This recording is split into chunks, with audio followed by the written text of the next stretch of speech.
Bonjour mes bien-aimés, chose promise, chose due.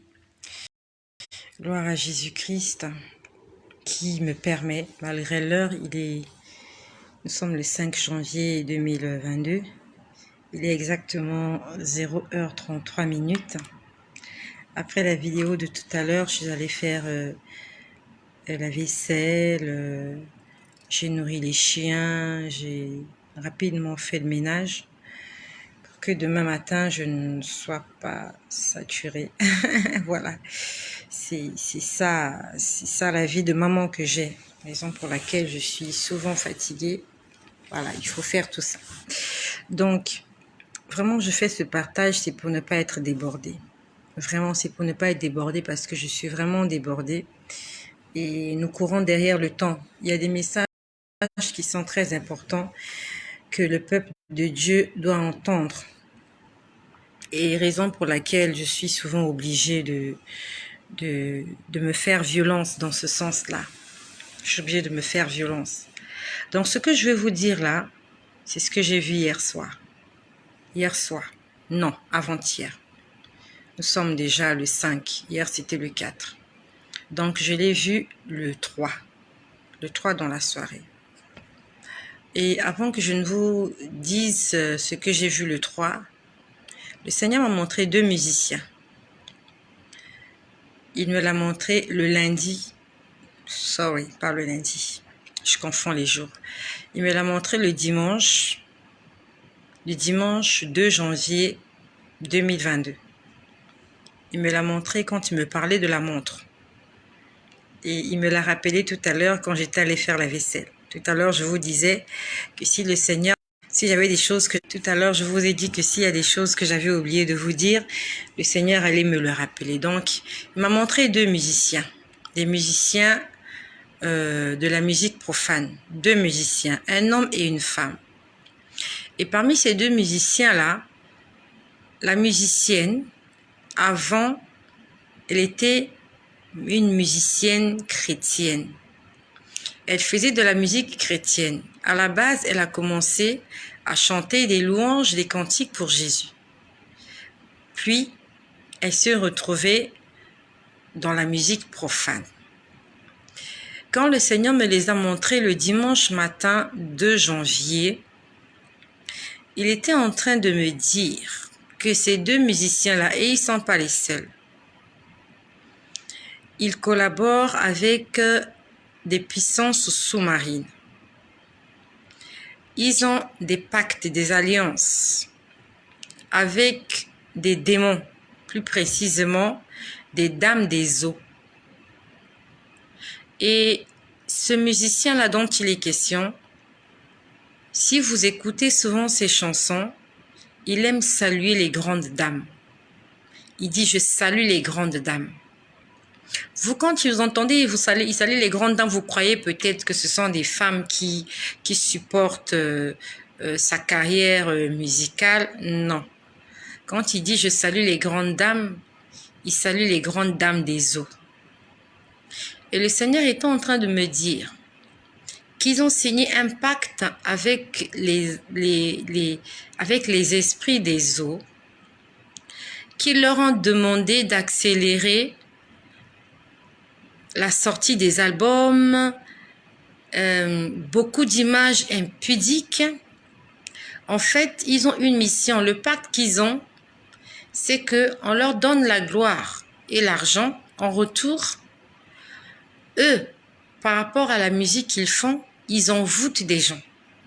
Donc, en fait, on va dire que c'est un troc. Eux, par leur musique, ils envoûtent des gens. Ils font en sorte que des âmes soient capturées dans le monde des ténèbres. En échange, ces entités démoniaques, diaboliques, maléfiques leur donnent de la gloire, de l'argent, du succès. Donc, ils sont étroitement liés aux démons pour envoûter les gens et ils en sont conscients. Et ils ne sont pas les seuls. La plupart des musiciens profanes ont signé des pactes, ont des alliances avec des démons. Raison pour laquelle un enfant de Dieu, un véritable enfant de Dieu, n'écoute pas de la musique profane, n'aime pas la musique profane. En fait, ça ne doit même pas faire partie de ton vocabulaire. Parce que c'est de la musique qui est inspirée par le diable, dans le but de détruire des vies, de détruire des âmes humaines. Donc, c'était juste un bref aperçu pour ces deux musiciens-là et surtout cette musicienne qui, au départ, chantait d'abord pour Dieu, que le Seigneur ait pitié d'elle. Et quand le Seigneur me montrait cette image, il me demandait de prier pour eux afin qu'ils soient sauvés. Vous voyez, ils ont détruit des vies, ils ont tué des gens, ils ont sacrifié des vies. Et pour terminer, eux, ils seront sauvés. Mais toi, qui as écouté leur musique, toi qui as été envoûté, ta vie est gâchée. Il faut voir les témoignages de tous ces hommes-là sur YouTube. Ex-magiciens, ex-sorciers, ex-occultistes. Ils ont sacrifié des gens, ils ont tué des gens, ils ont fait des choses. Les autres sont partis. Les autres sont morts.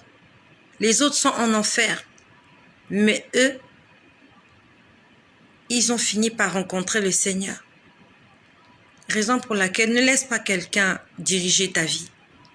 Ne laisse pas quelqu'un te dire ce que tu dois faire. Ne laisse pas quelqu'un te montrer le chemin à suivre. Demande au Seigneur de te montrer le chemin à suivre. Demande au Seigneur de conduire ta vie. Demande au Seigneur de te dicter ce que tu dois faire, où tu dois aller, qui tu dois rencontrer. Parce que, in fine, tous ceux qui t'ont trompé,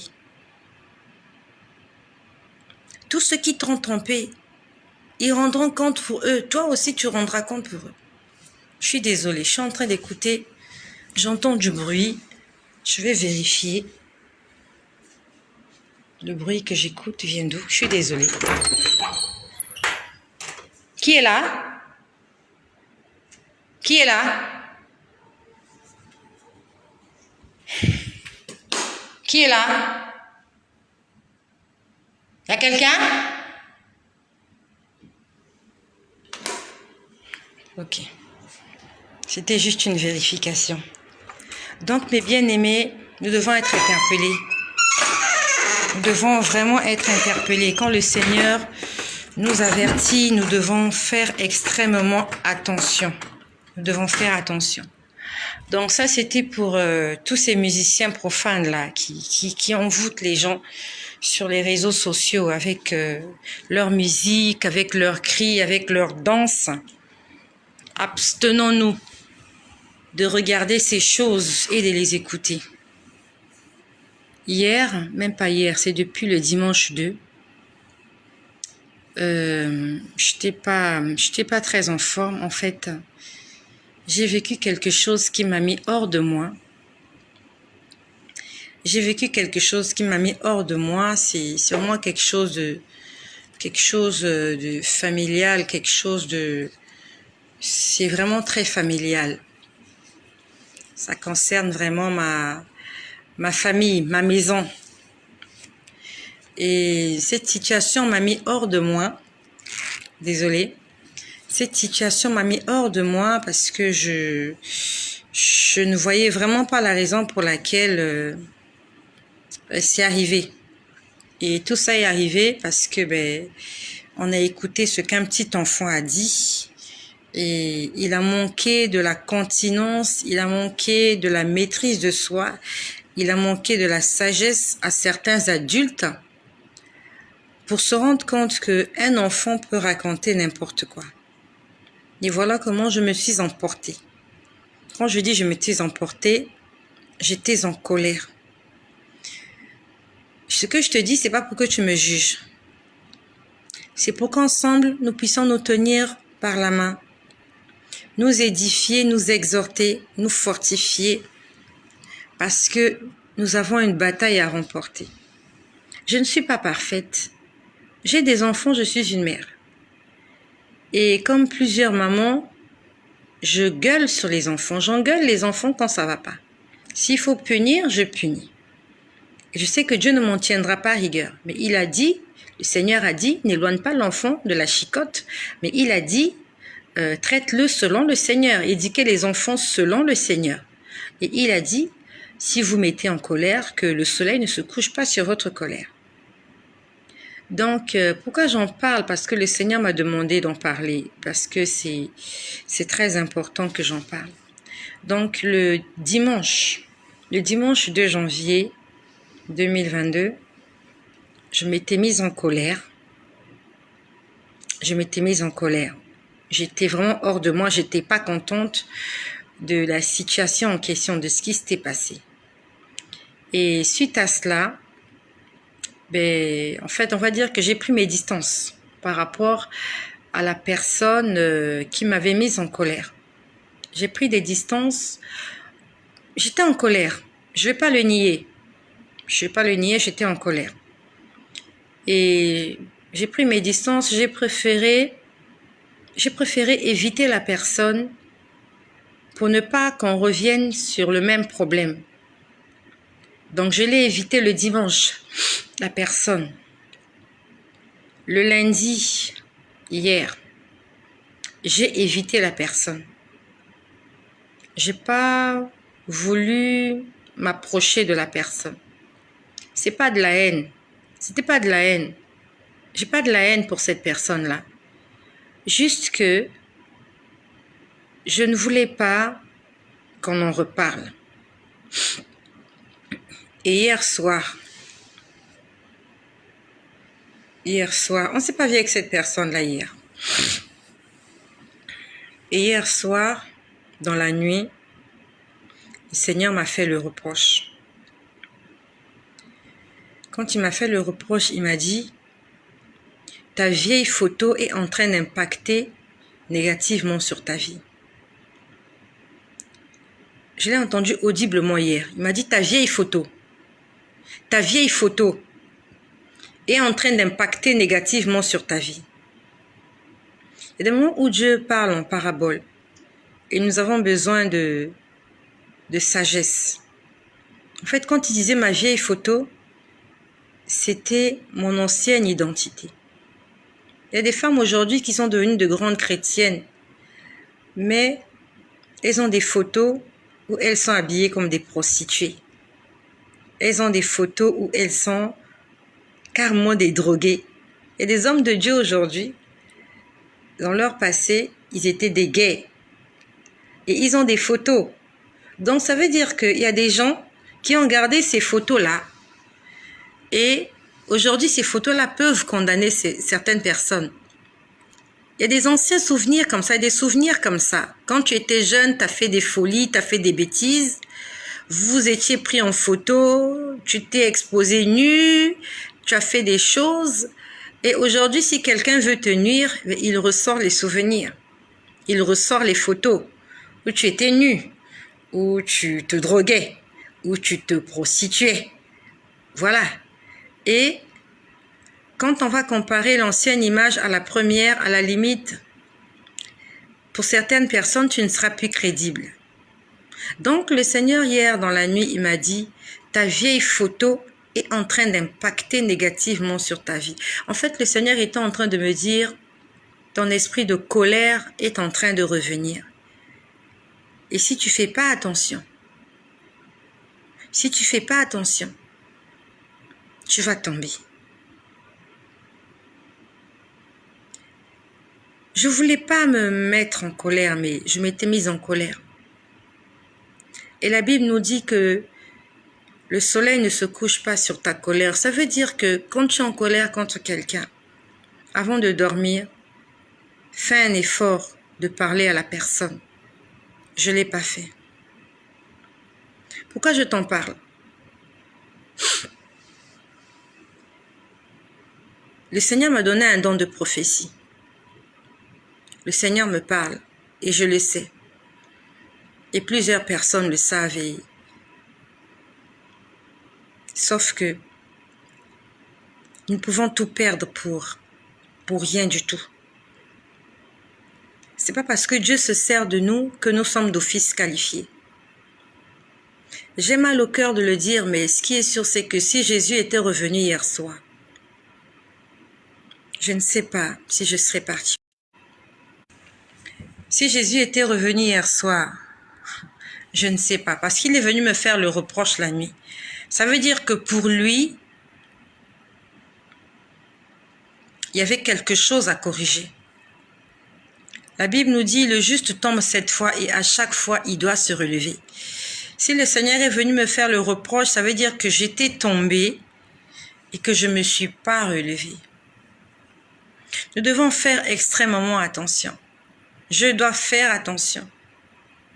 Je dois faire attention à la colère.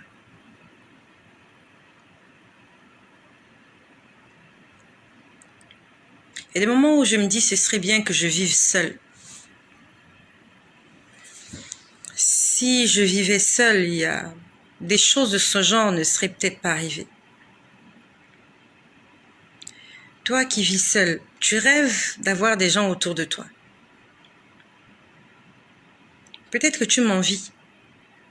Tu as envie comme moi d'être mariée, d'avoir un mari, d'avoir une femme, d'avoir des enfants. Et peut-être que tu les as pas et tu es en train d'accuser Dieu, tu condamnes Dieu. Peut-être que Dieu ne veut pas que tu puisses avoir toutes ces choses pour ton bien.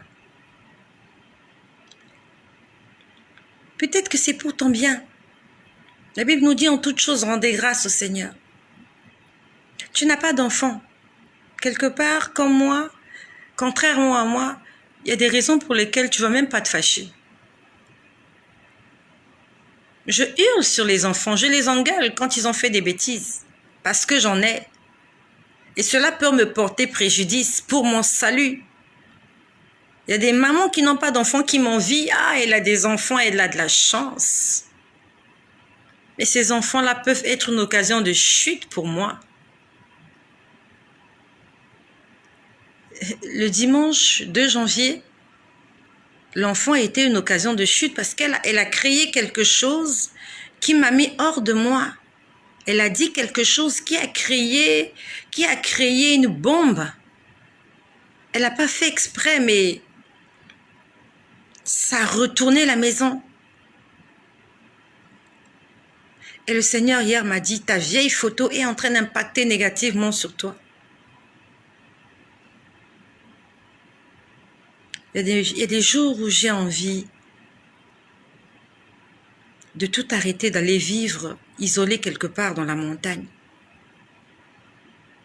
Comme Jean-Baptiste. On dit qu'il vivait dans le désert. Il se nourrissait de sauterelles et de miel sauvage. Il était loin de la ville. Il n'avait pas de femme, pas d'enfant. C'est un choix qu'il avait fait. On nous parle de l'apôtre Paul. Il avait décidé de ne pas vivre en couple. Beaucoup de disciples ont fait ce choix de vivre seul. Notre Seigneur, il était seul, il n'était pas marié, il n'avait pas d'enfant. C'était pas ça sa mission, venir sur terre, se marier, avoir des enfants, c'était pas ça sa mission. Qu'est-ce qui dit que Dieu n'a pas envie que tu restes un eunuque? Peut-être que tu as ton enfant et peut-être que Dieu veut juste que tu restes comme ça. Toi, tu cherches à te marier. Peut-être que cet homme-là, il va t'empêcher d'hériter le ciel. Peut-être, j'ai pas dit que c'est vraiment ça. Tu as envie d'avoir plusieurs enfants, d'en avoir 6, 5, 10, 8, 22. C'est vrai, c'est bien d'être entouré. Mais est-ce que tu penses à tous les risques? Tes enfants vont t'énerver, ils vont te créer des problèmes, ils vont te stresser, tu vas avoir des montées de tension. Tu seras maman, oui, mais à quel prix?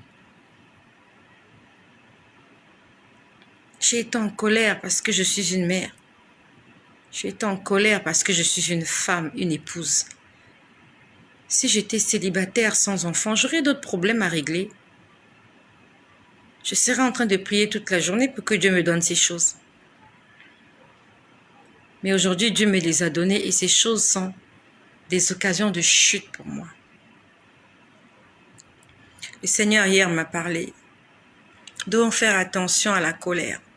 C'est quelque chose qui est difficile à gérer. Qui dira qu'il ne se met pas en colère? Tout le monde se met en colère. Et je te laisse imaginer le nombre de personnes qui vont rater l'enlèvement parce qu'ils seront en colère. Je te laisse imaginer. En fait, hier, quand le Seigneur m'a réveillée pour me dire ta vieille photo est en train d'impacter sur ta vie, je me suis dit,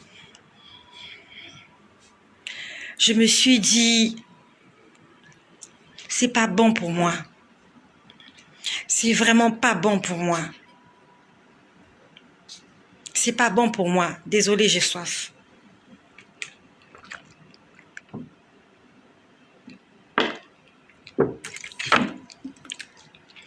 On doit faire attention à la colère. La colère, c'est notre ennemi. La colère, c'est l'enfer. Mais bien aimé, attention à la colère. Je ne sais pas comment on fera. Honnêtement, je ne sais pas comment on fera. Vous imaginez quelqu'un qui a sacrifié sa vie pour Jésus. Quelqu'un qui a prêché sur les réseaux sociaux. Quelqu'un qui a évangélisé, quelqu'un qui a prophétisé. Et voilà comment tout va bien. Tu vivais dans la chasteté. Tu as fait des trucs, tu t'es préparé. Mais ce jour-là, tu t'es mis en colère. Jésus est revenu et tu es resté. Non, mais tu es resté quoi?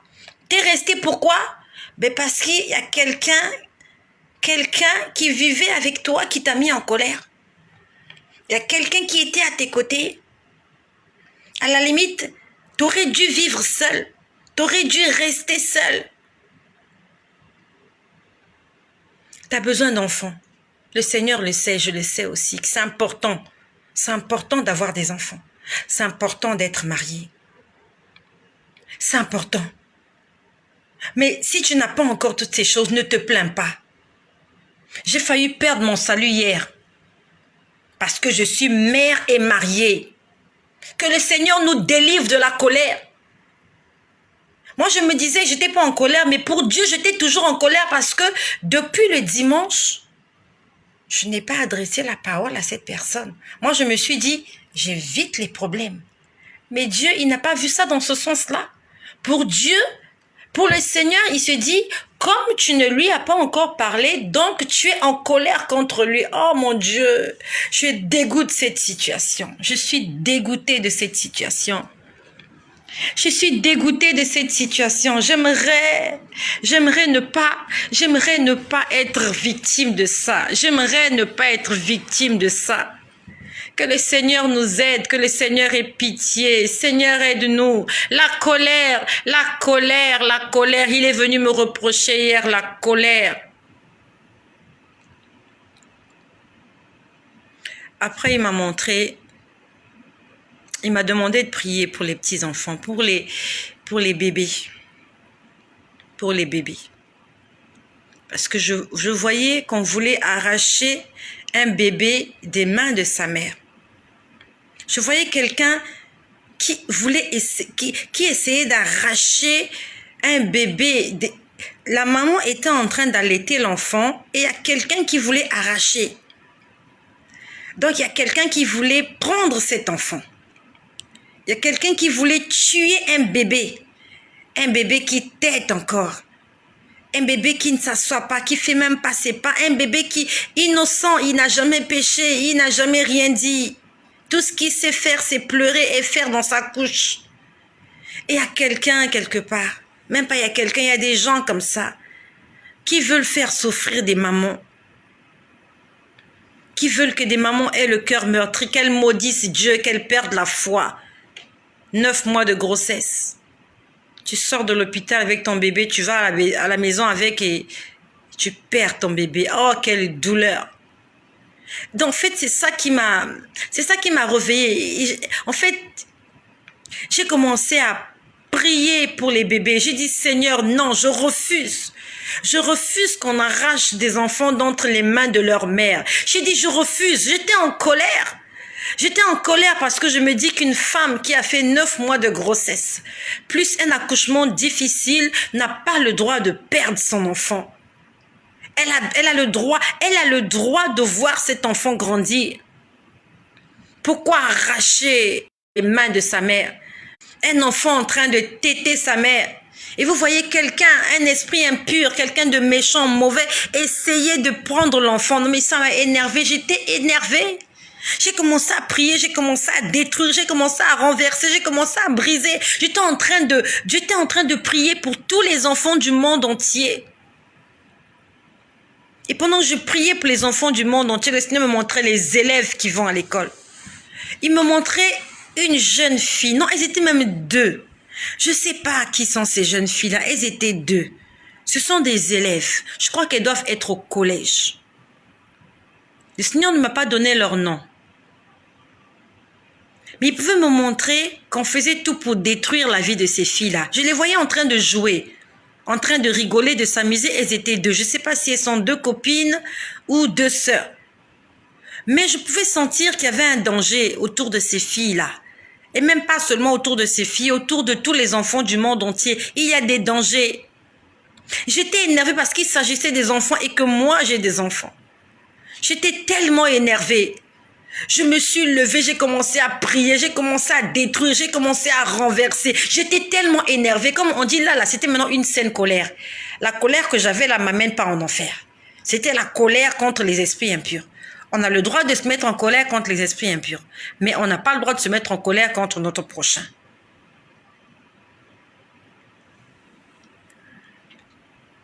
J'étais vraiment en colère contre les esprits impurs hier. J'envoie un message. J'ai prié hier pour les couples. Hier, pendant que le Seigneur me parle de la colère, je priais pour les couples. Parce que les couples, les mariages sont attaqués par le diable. Et je sais que toi qui m'écoutes, tu es marié, mais tu n'es pas heureux dans ton foyer. Tu n'es pas heureux dans ton couple. Arrête de mentir. Arrête de mentir. Je sais que tu es là, tu n'es pas heureux. Ça ne va pas chez vous. Ça ne va pas du tout.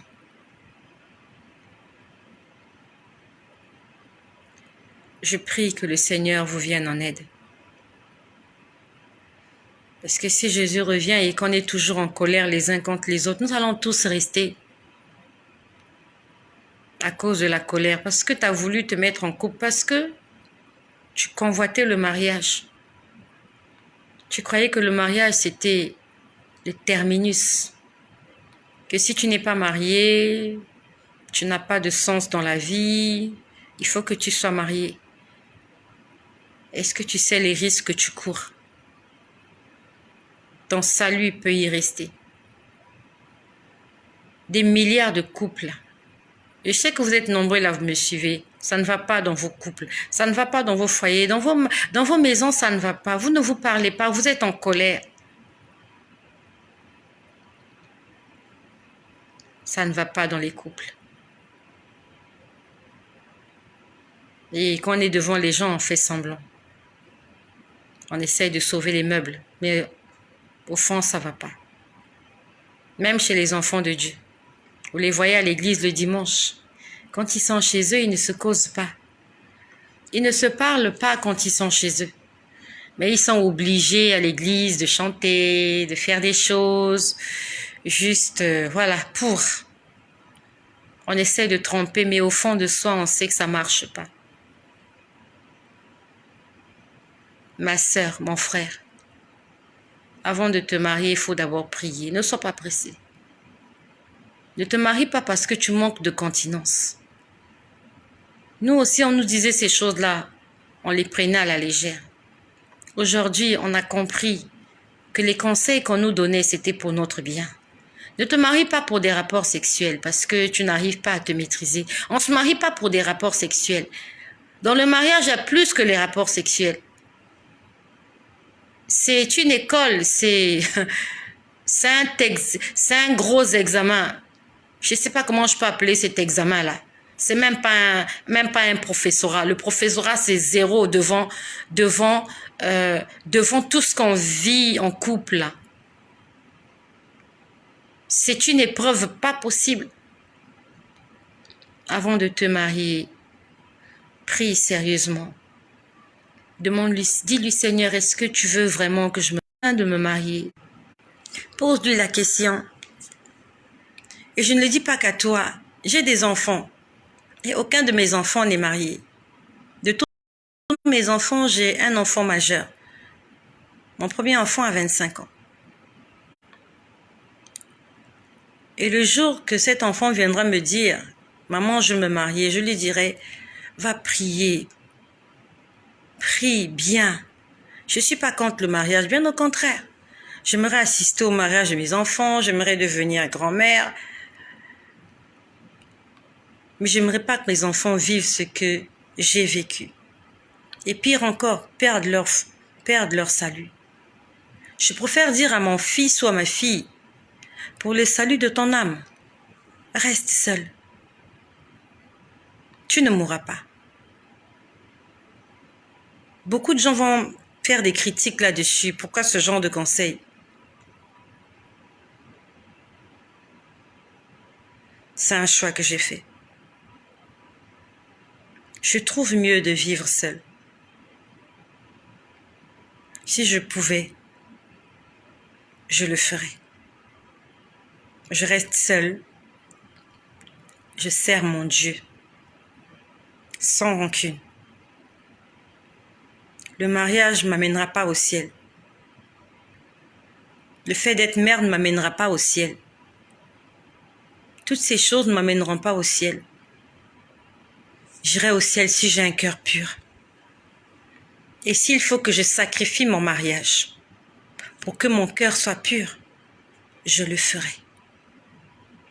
Je ne perdrai pas mon âme pour quelqu'un. Non. Je n'accepte pas de perdre mon âme pour quelqu'un. Je refuse. Parce que hier, j'ai failli perdre mon âme. Et le Seigneur m'a interpellée.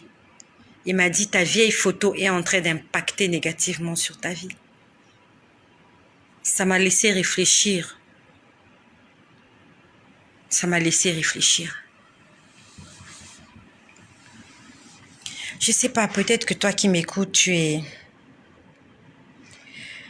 séparé. Reste séparé. Ne te remarie pas. S'il te plaît.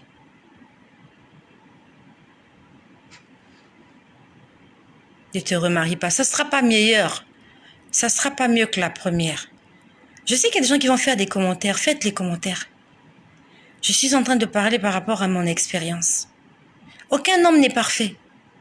Même les hommes de Dieu, c'est pas parce que tu vas épouser un pasteur que ça sera tous les jours beau chez vous. Pour le salut de nos âmes. C'est mieux qu'on reste des amis. Parce que quand vous êtes des amis, c'est plus facile de se réconcilier que lorsque vous êtes un couple. C'est plus facile à deux amis de régler leurs problèmes qu'à un couple. C'est difficile pour un couple, surtout quand vous êtes tombé très bas. Vous êtes tombé très bas. Il y a eu des mensonges, il y a eu de ceci, il y a eu de cela, il y a eu de l'hypocrisie, il y a eu de la jalousie, il y a eu des tromperies. C'est difficile. Alors que ta copine, si vous êtes chamaillé, même si vous êtes sorti avec le même garçon, ça peut arriver qu'on oublie. On oublie, on fait table rase, on passe. Mais quand ta femme t'a trompé, combien d'hommes pardonnent les femmes qui les ont trompés? Les hommes ne pardonnent pas. Quand une femme a trompé, non, elle va dehors. Et même les femmes, quand ton mari t'a trompé, même si tu continues à rester là, au fond, il y a quelque chose au fond là-bas. Même si c'est 20 ans plus tard, la chose est là. Même si tu as accepté, il a fait des enfants dehors, il a, oui, tu es toujours là, mais la chose est là, la sémence est là. Elle peut se réveiller. Mais si tu vis seul, vous voyez en chemin, vous dites bonjour. Vous vous appelez au téléphone, vous dites bonjour. Mais quand vous vivez dans la même maison, Quand vous vivez dans la même maison, il y a un qui dort au salon, il y a l'autre qui dort au garage. Et si Jésus revient, vous deux, vous restez. Avec votre Bible, vous allez rester. Avec votre ministère, avec vos prophéties, avec vos visions, avec, vous allez rester. Je suis désolée, hein. Je dis ce que je pense. J'aime pas le mariage. Le mariage est une occasion de chute. C'est une institution de Dieu, que Dieu soit loué. Mais il y a des gens qui ne sont pas faits pour se marier, comme nous autres. Nous là, on est fait pour servir Dieu seul. Moi, je suis faite pour servir Dieu seul. Ça commence à me faire peur. Ça commence à me faire peur. Parce que si le Seigneur commence à m'interpeller, on est dans la fin des temps, tous les jours je viens dire, ah c'est la fin des temps, tout à l'heure je vous ai dit, chacun porte sa montre, moi-même je suis au courant, je suis sensibilisée. Mais si je dois rester par rapport,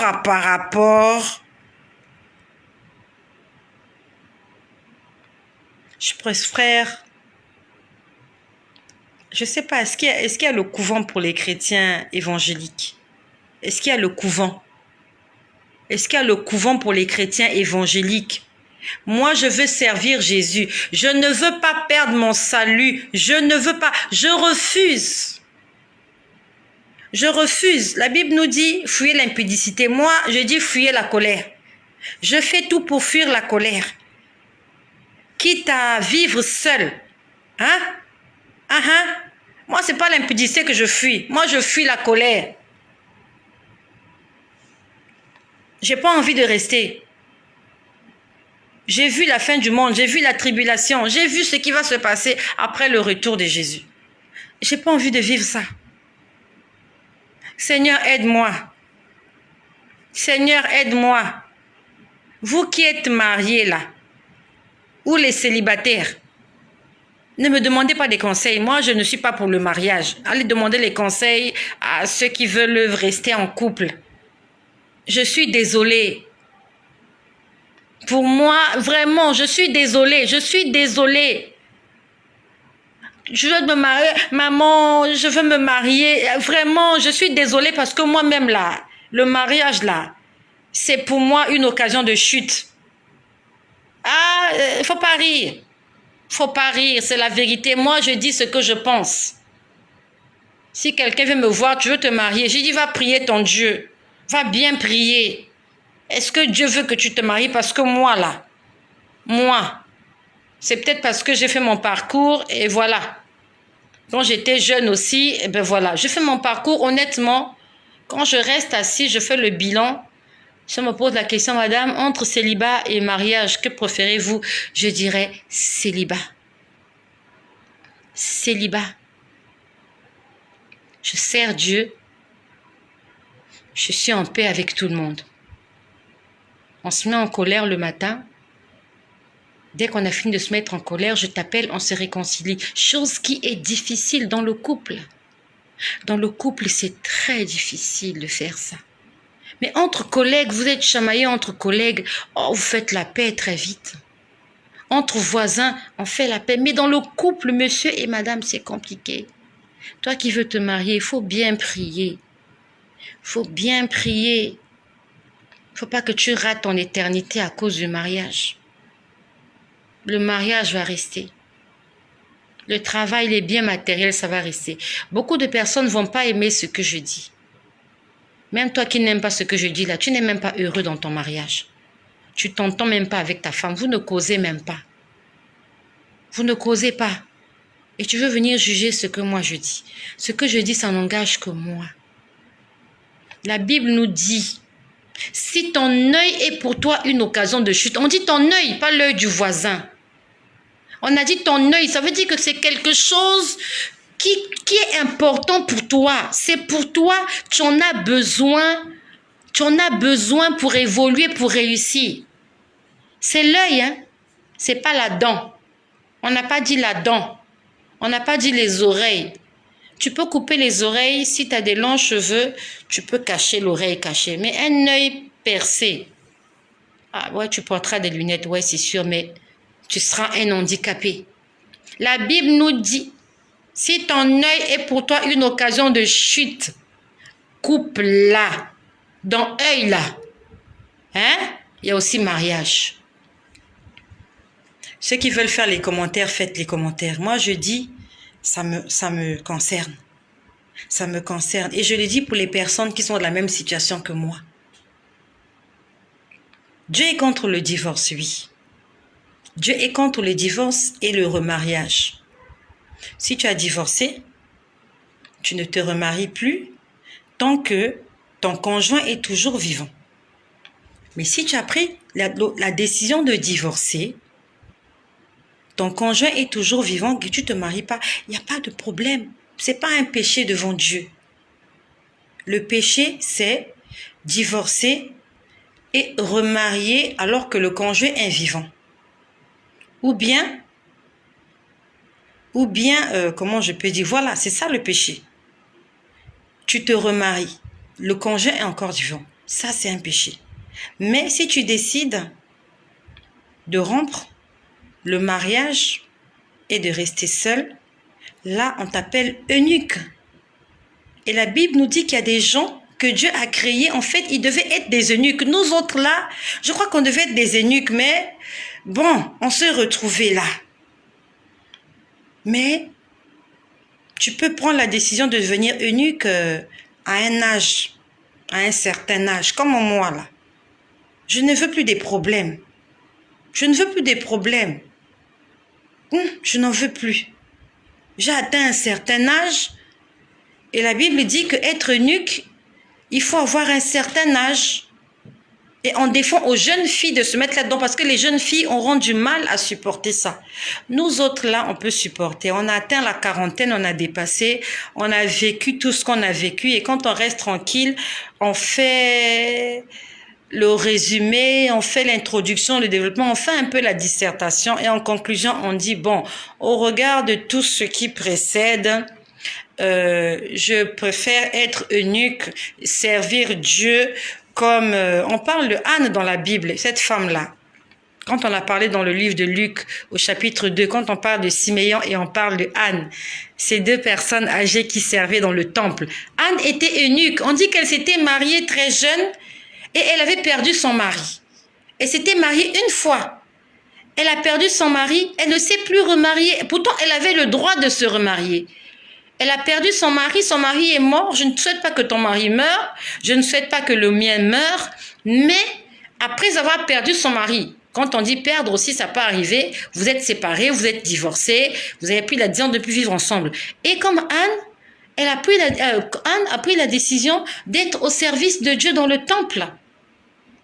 Elle était là, elle travaillait d'arrache-pied pour le Seigneur et elle a vu le Seigneur, elle a vu le salut d'Israël.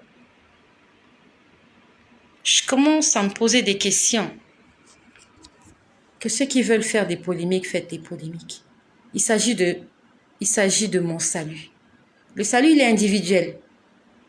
Il est individuel. Je demande à personne de faire comme moi. Mais le conseil, comme dit l'apôtre Paul, je vous conseille de ne pas vous marier. C'est individuel, c'est une décision individuelle.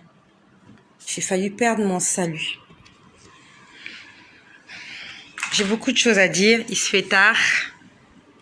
Vraiment, il se fait tard. Donc hier, j'étais en train de prier pour les enfants qui étaient attaqués. Et j'étais vraiment en colère. J'étais très en colère. Là, maintenant, c'était une saine colère. Et pendant que je priais comme ça, je détruisais les œuvres des ténèbres, je brisais, je priais pour les enfants, je priais pour les couples, je priais pour les mamans, je priais pour tout le monde. En fait, j'avais mélangé tout le monde dans le même panier. Je priais. Et pendant que je priais, ma bouche a commencé à parler. On va dire que je perds le contrôle de ma bouche. Quand je dis je perds le contrôle de ma bouche, c'est comme si quelqu'un utilise ma bouche pour parler. Donc, ce que j'ai envie de dire, c'est pas ce qui sort de ma bouche. Et ma bouche a commencé à dire exactement ceci parce que j'entendais ce que ma bouche disait. Ma bouche disait, tu peux détruire tout. Tu peux détruire tout. Parce que j'étais en train de détruire les œuvres des ténèbres. Parce que quand j'ai vu ces enfants à qui on voulait faire du mal, j'étais très énervée. Et ma bouche a commencé à dire, tu peux détruire tout. Tu peux tout détruire. Tu peux tout détruire. Donc ma bouche disait, tu peux tout détruire. Tu peux tout détruire. Nous pouvons détruire toutes les œuvres des ténèbres, quelles qu'elles soient. On peut tout détruire. Ma bouche était en train de parler indépendamment de moi-même. Ma bouche disait, tu peux tout détruire, tu peux tout détruire, tu peux tout détruire, tu peux tout détruire, tu peux tout détruire. Nous pouvons détruire les œuvres des ténèbres. Le Seigneur nous a donné le pouvoir. Le problème, c'est qu'on ne l'utilise pas. Au lieu d'utiliser le pouvoir que Dieu nous a donné, nous perdons notre temps à pleurnicher.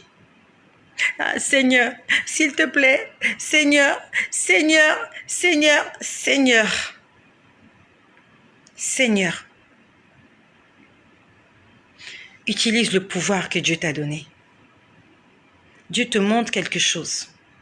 Au lieu que tu te mettes à pleurer. Ah, j'ai rêvé, un tel va mourir. Ah, tu appelles tout le monde au téléphone. Non, tu te lèves et tu imposes ton droit de veto. Nous avons le pouvoir de marcher sur la puissance de l'ennemi, d'écraser le serpent et les scorpions. Et il dit lui-même, rien ne pourra vous nuire. Lève-toi contre les œuvres des ténèbres.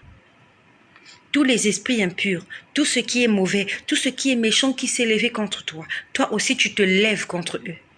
S'il y a une situation qui te dérange, qui t'embête, toi lève-toi. Dérange aussi la situation. Embête la situation. S'il y a des sorciers qui te dérangent, toi tu te lèves, tu les embêtes aussi. Tu les déranges aussi. Tu leur fais de la peine, tu leur fais la guerre. Arrête de pleurer. Ma bouche était en train de parler. Tu peux tout détruire. Il a dit tu peux tout détruire. Tout. T-O-U-T. Il n'a pas dit tu peux détruire. Il a dit tu peux tout détruire. Et je détruis toutes les œuvres des ténèbres dans la vie de toutes les personnes qui font confiance en Jésus-Christ. Je détruis toutes les œuvres des ténèbres dans la vie de toutes les personnes qui sont connectées à ce site abonné et qui ont la foi et l'espérance de la vie éternelle. Je détruis toutes les œuvres des ténèbres dans ma famille paternelle.